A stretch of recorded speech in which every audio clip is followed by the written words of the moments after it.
జై శ్రీరామ్. అందరికీ నమస్కారం. వెల్కమ్ టు న్యూస్ అఖండ. నేను మీ కస్తూరి శ్రీధర్.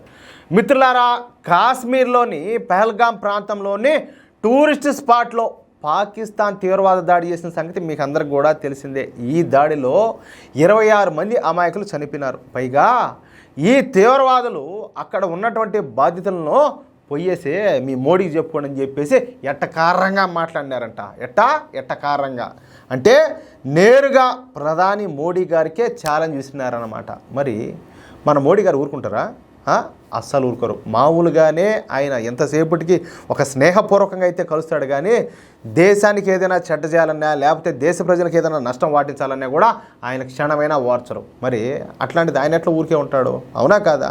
వాళ్ళ డొక్క దించి డోలు వాయించేదాకా మోడీ గారు అసలు విశ్రమించరు. పైగా మోడీ గారు తీవ్రవాదంలో అదేవిధంగా వాళ్లకు సపోర్ట్ చేస్తున్న ఏ ఒక్కరిని కూడా వదిలిపెట్టే ప్రశ్నే లేదని చెప్పేసి ఇక నుంచి తీవ్రవాదులందరినీ కూడా గుర్తించి వెతికి వేటాడి అంతమందిస్తామో, మేము చేయబోయే దాడిని వాళ్ళు కలలో కూడా ఊహించలేరు, ఆ స్థాయిలో దాడి చేస్తామని చెప్పేసి ప్రజల ముందు ప్రమాణం చేశారు. ఎవరు? నరేంద్ర మోడీ గారు.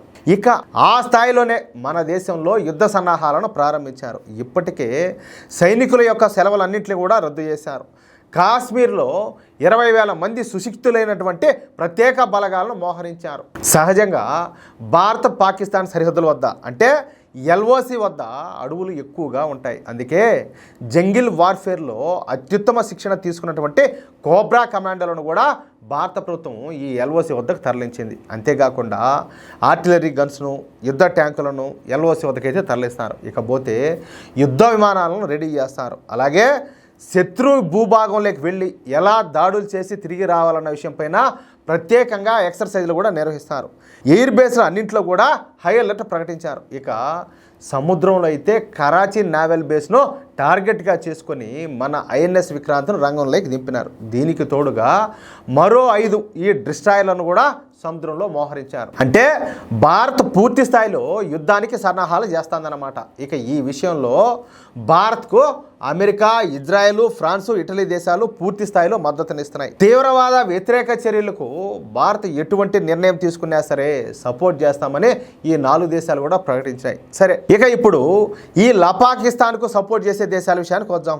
ఈ పాకిస్తాన్కు ముఖ్యంగా టర్కీ, చైనా, మలేషియా దేశాలు అండగా ఉంటాయని అందరూ భావించారు. కానీ ఇప్పుడు ఈ టర్కీ, చైనా దేశాలు పాకిస్తాన్కు ఐరన్ షేక్ హ్యాండ్ ఇచ్చినాయి. అర్థమవుతుందా? మామూలుగా ఐరన్ లెగ్ అంటారు కదా, అట్టా ఐరన్ షేక్ హ్యాండ్ ఇచ్చినాయి. అది ఎలాగయ్యా అంటే తమ పైన భారత్ ఖచ్చితంగా దాడి చేస్తుందని, ఈ దాడి తిప్పుకొట్టడానికి లేదా తమ దేశాన్ని రక్షించుకోవడానికి తమకు సహాయం చేయమని చెప్పేసి ఆయుధాలు, మందుగుండు, అదేవిధంగా అటాక్ డ్రోన్లను, నిధులను అందించమని చెప్పేసి ఈ టర్కీ అలాగే చైనాలను పాకిస్తాన్ అయితే వేడుకుంటుంది, దేబరిస్తుంది.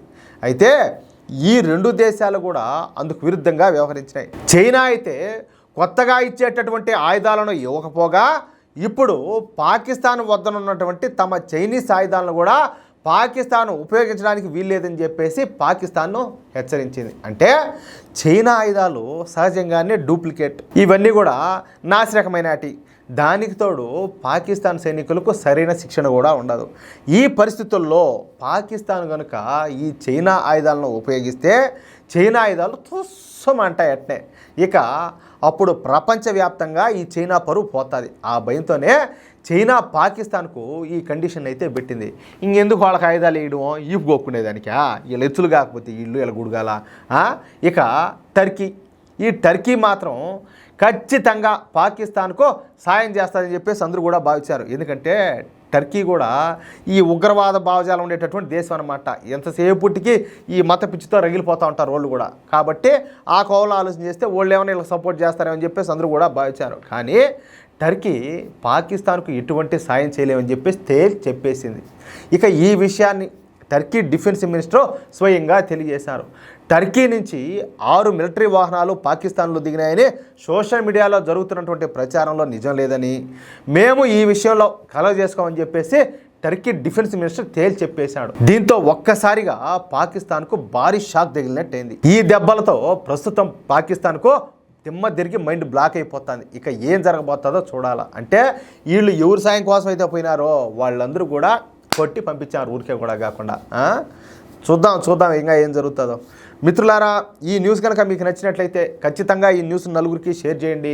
అదేవిధంగా ప్రతి ఒక్కరు కూడా మీ యొక్క అమూల్యమైన అభిప్రాయాలను తప్పనిసరిగా కామెంట్ రూపంలో తెలియజేయండి. అలాగే ఇంతవరకు మీరు కనుక మన ఛానల్ను సబ్స్క్రైబ్ చేసుకున్నట్లయితే ప్రతి ఒక్కరు కూడా మన ఛానల్ సబ్స్క్రైబ్ చేసుకోండి, సపోర్ట్ చేయండి ప్లీజ్. జై శ్రీరామ్.